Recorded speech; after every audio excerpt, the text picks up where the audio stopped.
Boa noite a todos. Questões a meditar.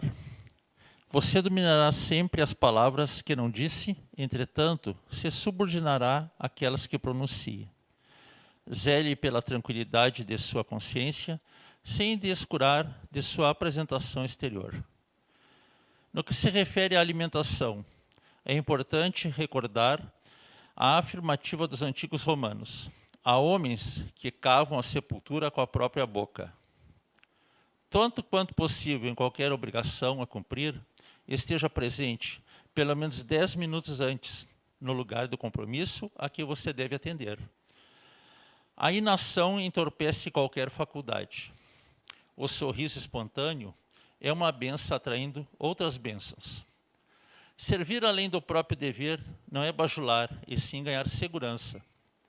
Cada pessoa a quem você preste auxílio é mais uma chave na solução de seus problemas.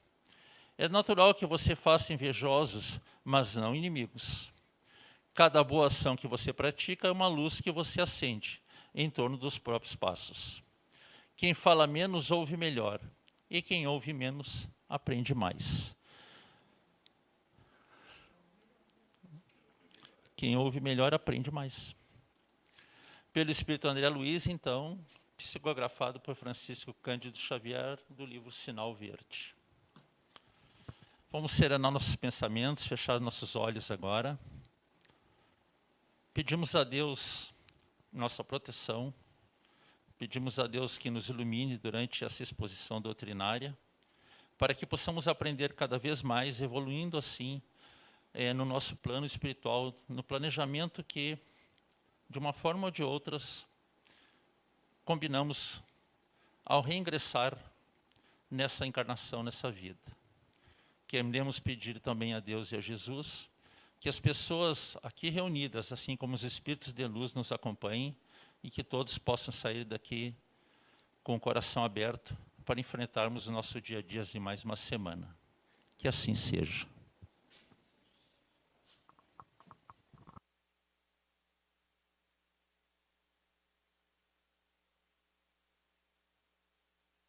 Boa noite a todos.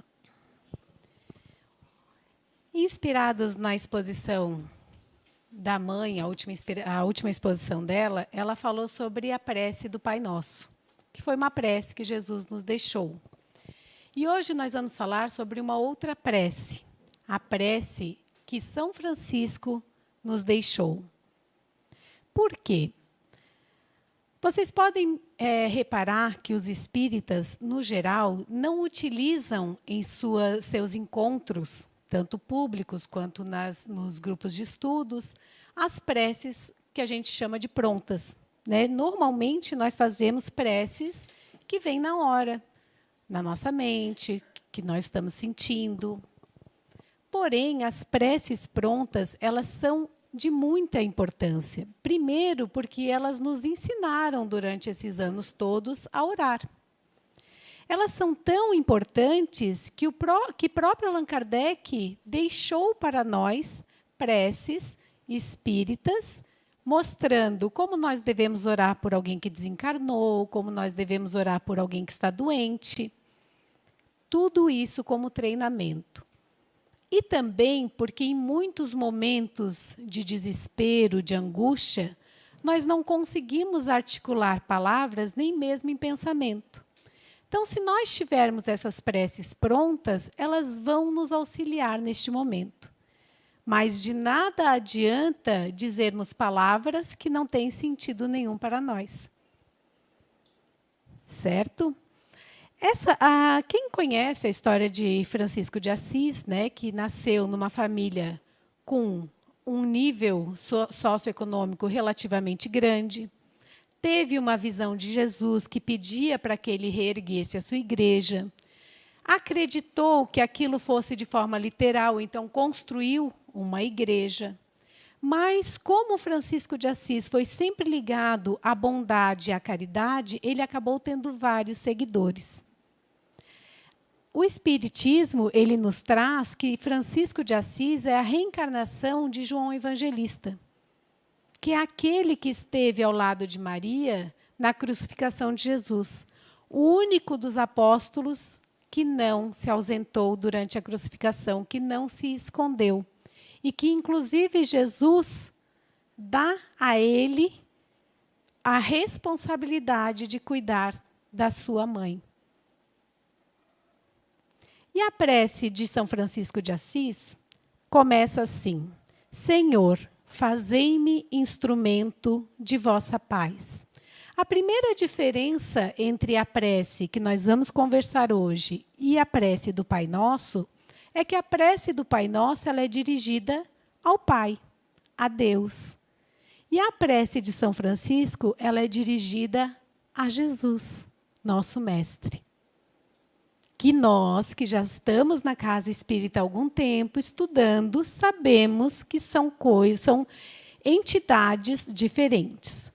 Deus é Deus, o ser único, eterno, imutável, perfeito, soberanamente justo e bom.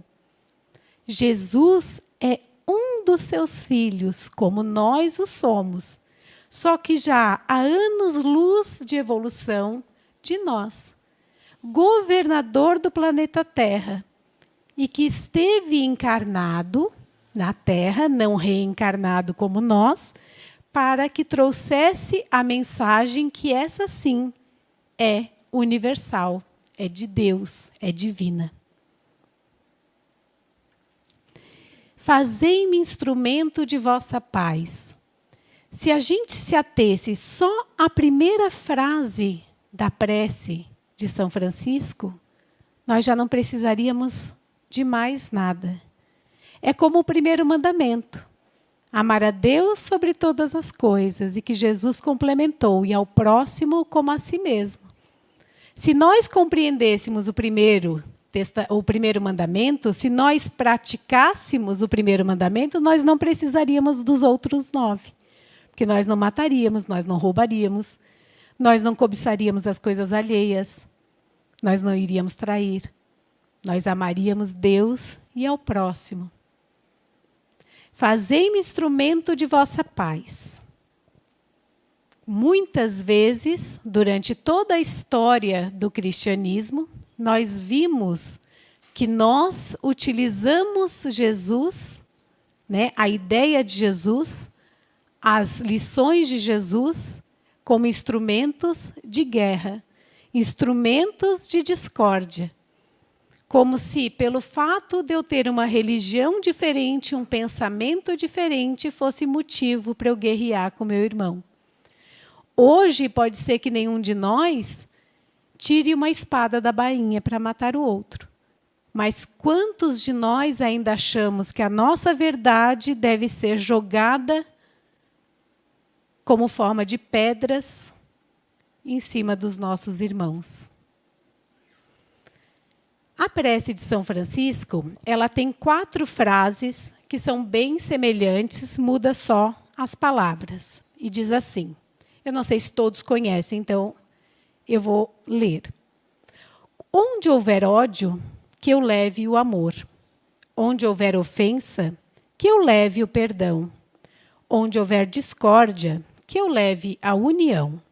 Onde houver dúvida, que eu leve a fé. Onde houver erro, que eu leve a verdade. Onde houver desespero, que eu leve a esperança. Onde houver tristeza, que eu leve a alegria. E onde houver trevas, que eu leve a luz. Essas frases, quando a gente vai falar a prece pela primeira vez, elas dão a impressão de que a gente tem que se deslocar e levar a mensagem de Cristo. O exemplo de Cristo. Então, se 2 pessoas estiverem brigando, é meu dever de cristão ir lá e apaziguar a briga.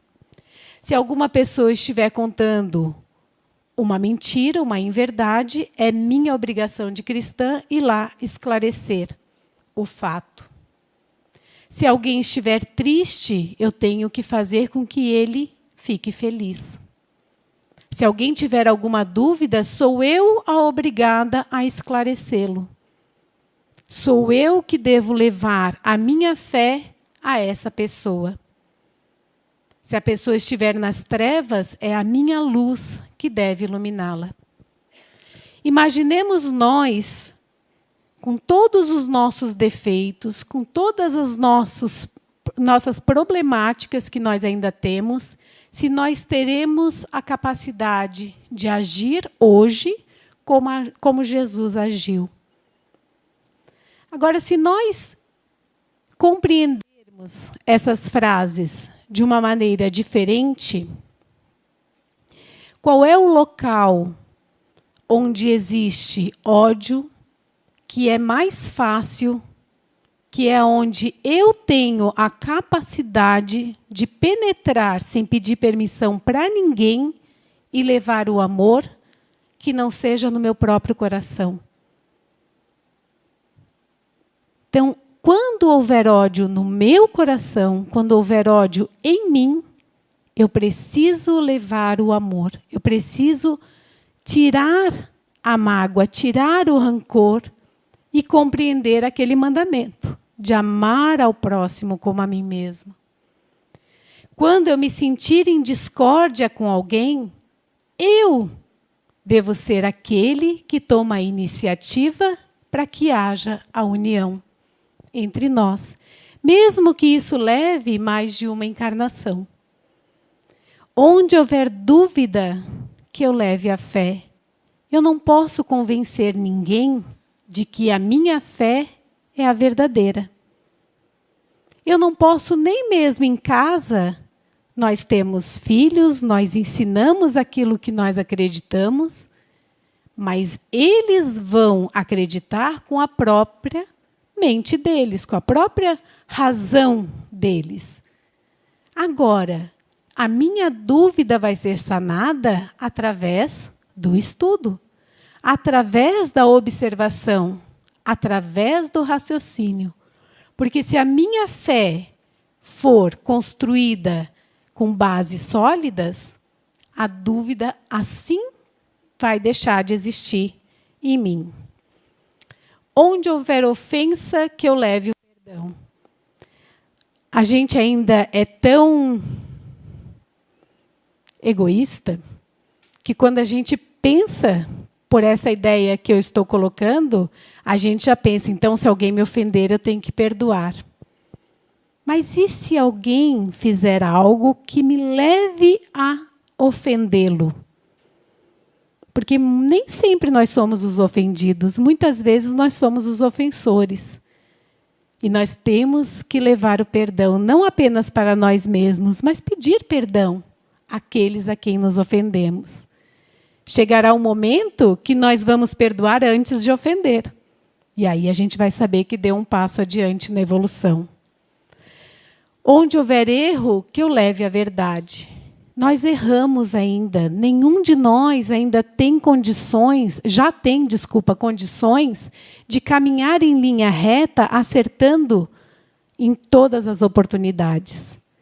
Mas nós já temos a consciência de identificar os nossos erros.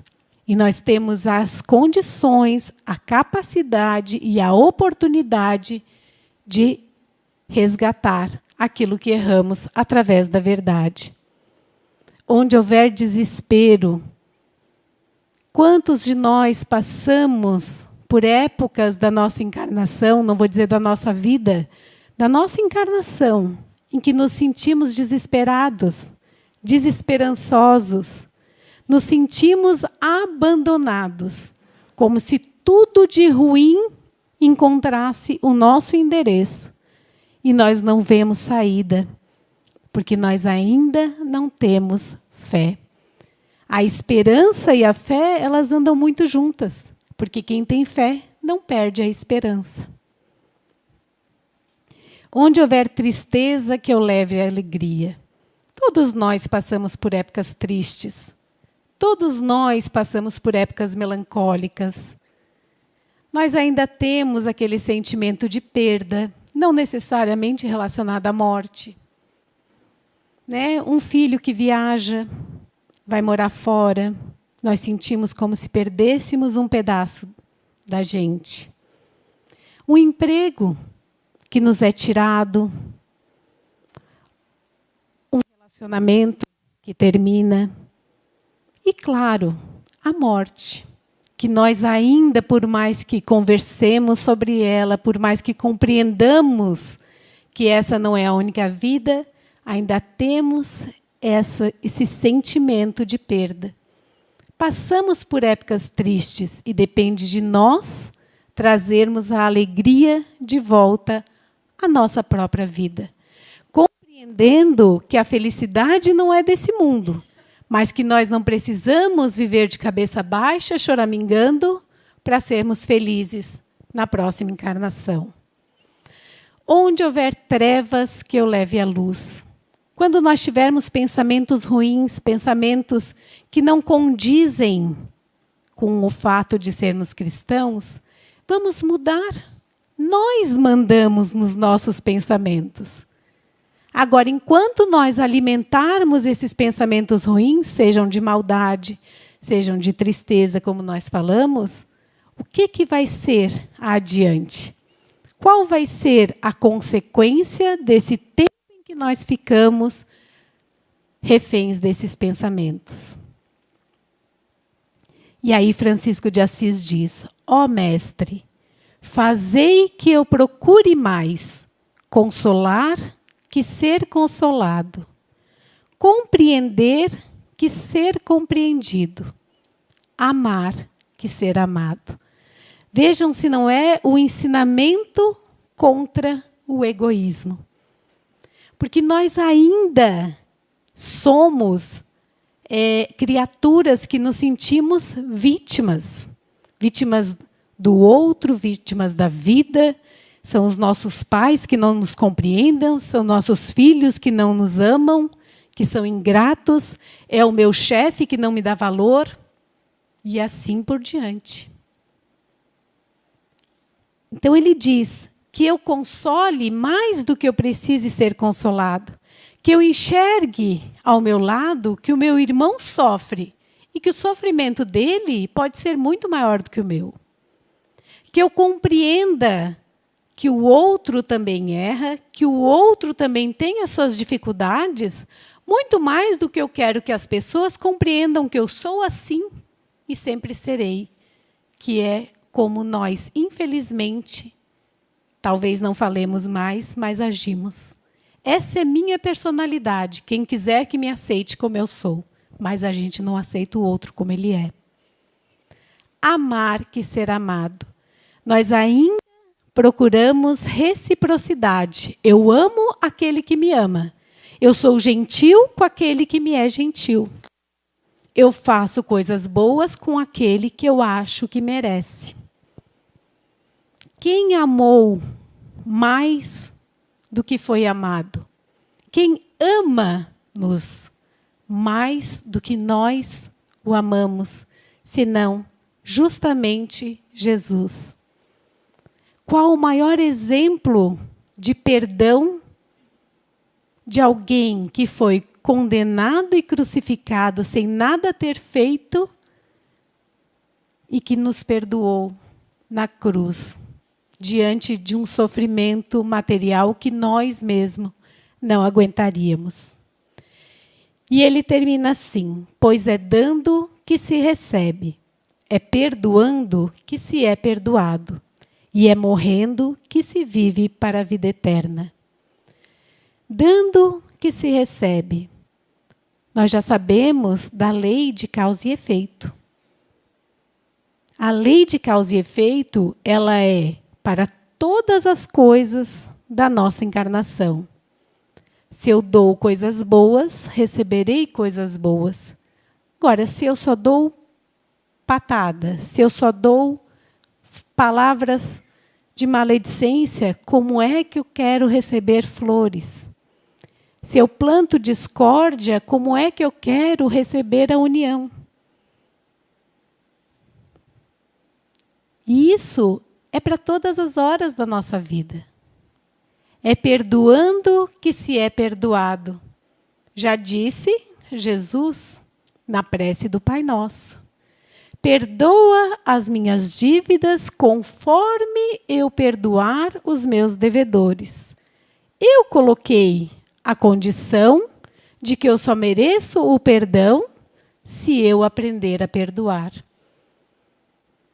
Como é que nós teremos a coragem de pedir perdão? Lembram-se daquela parábola de Jesus? Eu só não lembro o título da parábola. Que ele é chamado diante do Senhor, porque ele lhe deve, vamos dizer, vou transformar em reais, 100 reais. Não, desculpa, 1.000 reais. E ele vai lá e choraminga e diz para o Senhor que não tem como pagar, que ele tem filhos, que por favor o perdoe, que se mandar ele para o cárcere não tem como ele pagar, e o Senhor vai e o perdoa. E saindo, então, dessa conferência com o Senhor, ele encontra uma pessoa que lhe deve 100 reais. E ele vai, esgoela a pessoa e diz, paga-me, senão te mandarei para o cárcere. E a pessoa diz, por favor, me perdoe, tenho filhos para alimentar. Se me jogar no cárcere, não terei como lhe pagar. E ele não perdoa e joga o outro na prisão. E então o Senhor o chama novamente e diz, como que eu te perdoo uma dívida tão grande e tu não és capaz de perdoar uma dívida pequena? Vá, então, para o cárcere. Muitas vezes a gente olha essas parábolas de Jesus e compreende que Deus é ruim, né? Deus castiga, Deus está olhando o que a gente faz para depois jogar a gente numa prisão. Não compreende que quem nos joga na prisão é a nossa própria consciência. E que a prisão é esse corpo, que a gente muitas vezes idolatra, mas esquece de cuidar. Esquece de agradecer por aqui estarmos na Terra com a oportunidade de aprender. E é morrendo que se vive para a vida eterna. Essa vida que nós estamos vivendo na Terra é passageira. Todo mundo sabe que um dia esse corpo vai morrer. Mas nós, espíritos, não morreremos. A verdadeira vida é a vida espiritual. É para lá que nós estamos nos preparando. E nós, no dia a dia, ainda vivemos para essa única vida material. Nós ainda estamos correndo atrás do dinheiro, das posses, do status social, que não que seja errado, errôneo, você trabalhar para adquirir aquilo que lhe traz conforto, para você poder ter o seu lazer. O problema maior é que nós nos fixamos nisso como se isso fosse o mais importante. E o que é que nós levaremos para a vida espiritual?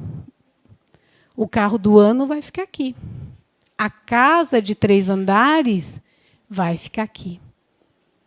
As contas recheadas de dinheiro irão ficar aqui. O que é que no dia a dia nós já estamos conseguindo fazer para nos melhorarmos? Para podermos chegar ao final dessa existência, olharmos no espelho, sem tanta vergonha e dizer, eu hoje sou melhor do que eu mesmo era na encarnação passada.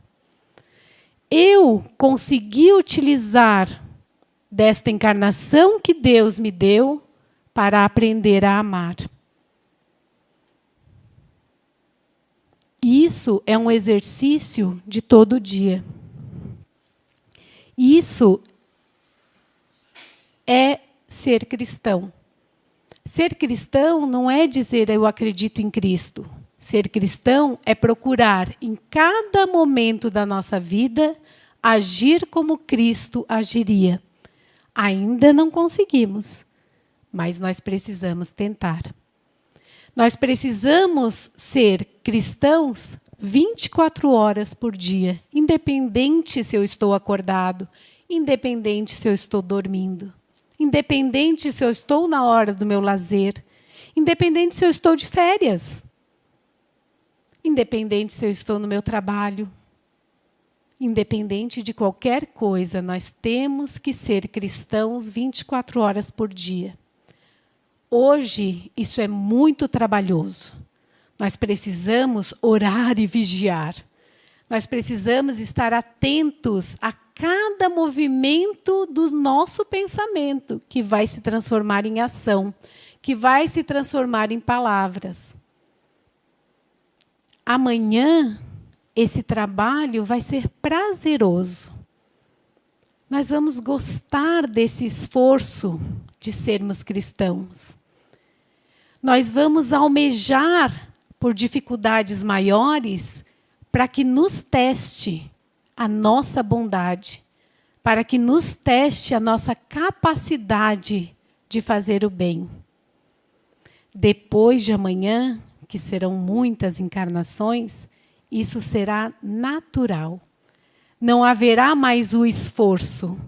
Nós seremos verdadeiramente cristãos. Hoje, como Joana de Ângeles falou para Divaldo certa vez, nós estamos tentando. Amanhã nós iremos conseguir. E era essa a nossa conversa da noite de hoje. Agradecemos a todos a atenção.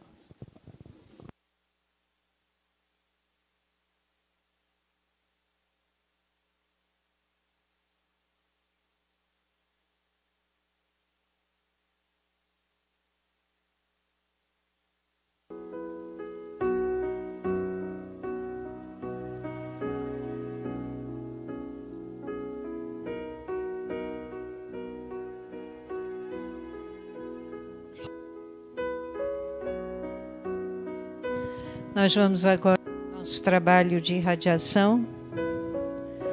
Convidamos os trabalhadores da casa a irem fazer a fluidificação da água. Vai lá, querida, que eu acho que só tem 2.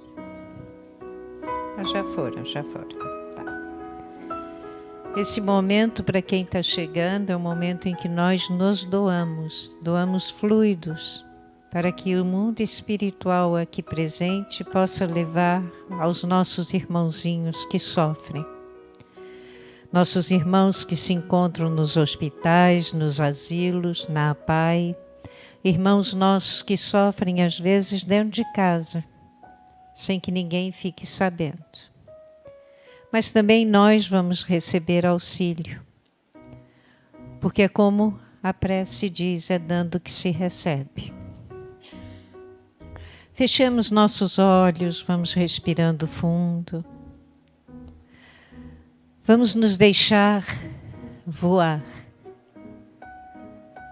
Voarem os nossos pensamentos a locais aprazíveis. Cada um escolhendo o local que mais lhe agrada.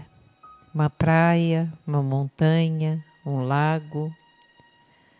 E fiquemos alguns minutos nessa situação, porque estamos primeiro sendo tratados.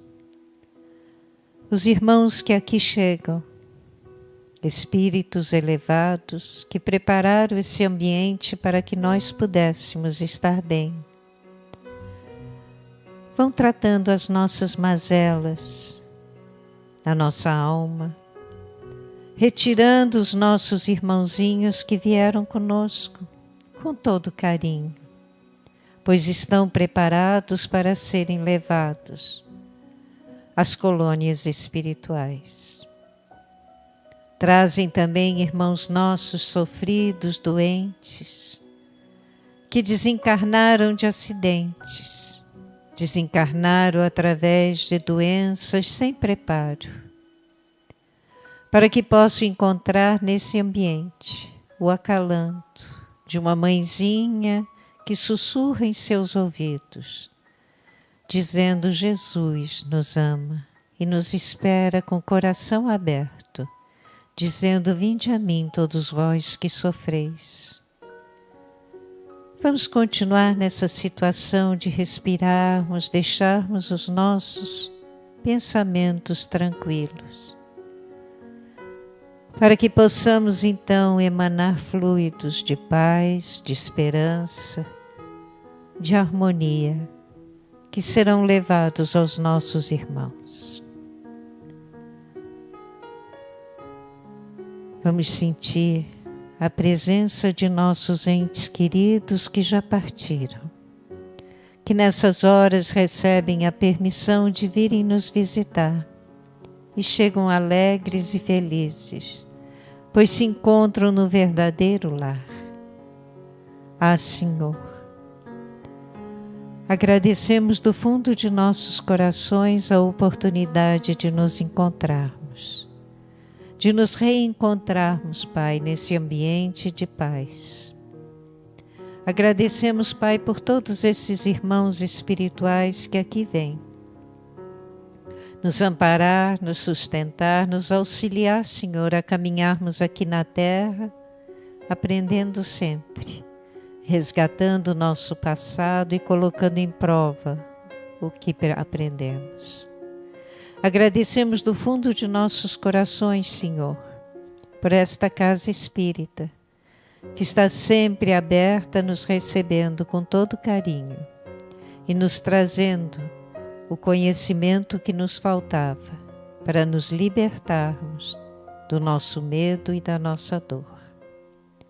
Aos bons espíritos abraçamos com todo carinho, com os corações repletos de gratidão e com a vossa permissão, com a permissão do nosso Mestre e Guia Jesus e do mentor espiritual de nossa casa, damos por encerrado o estudo, a exposição e a irradiação da noite de hoje. Que assim seja.